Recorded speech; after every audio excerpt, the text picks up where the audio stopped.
Islamabad high court ने अल Azizia steel mills और even field reference में सजा याफ्ता इश्तिहारी साबिक वजीर आजम नवाज शरीफ की अदालत के सामने सरेंडर करने के लिए हिफाजती जमानत की दरखास्तों पर कौमी एहतिसाब ब्यूरो (नैब) को नोटिस जारी करके कल दलाइल तलब कर लिए।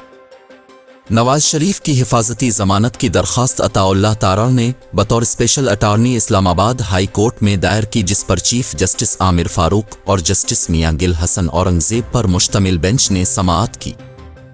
नवाज शरीफ के वकील अमजद परवेज एडवोकेट ने कहा कि नवाज शरीफ अदालत के सामने सरेंडर करना चाहते हैं। चीफ जस्टिस ने इस्तिफसार किया कि पिटीशनर इश्तिहारी है,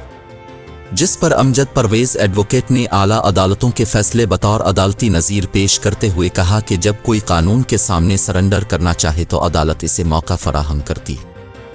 उन्होंने चेयरमैन PTI आसमा अरबाब और अरबाब आलमगीर समेत मुख्तलिफ केसेस के हवाले देते हुए कहा कि माजी में भी ऐसा होता रहा है कि इश्तिहारी मुल्जिमान को सरेंडर करने के लिए हिफाजती जमानत दी गई।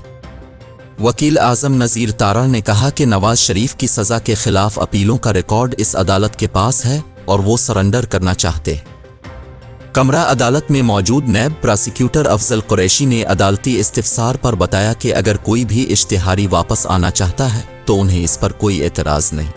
जस्टिस मियां गिल हसन औरंगजेब ने बिरहमी का इजहार करते हुए कहा कि आपको हिफाजती जमानत देने पर कोई एतराज़ नहीं, कल को आप कहेंगे कि फैसला ही कालअदम करार दे दें, फिर अब चेयरमैन नैब से पूछ लें कि आज ही अपील भी डिसाइड कर देते हैं।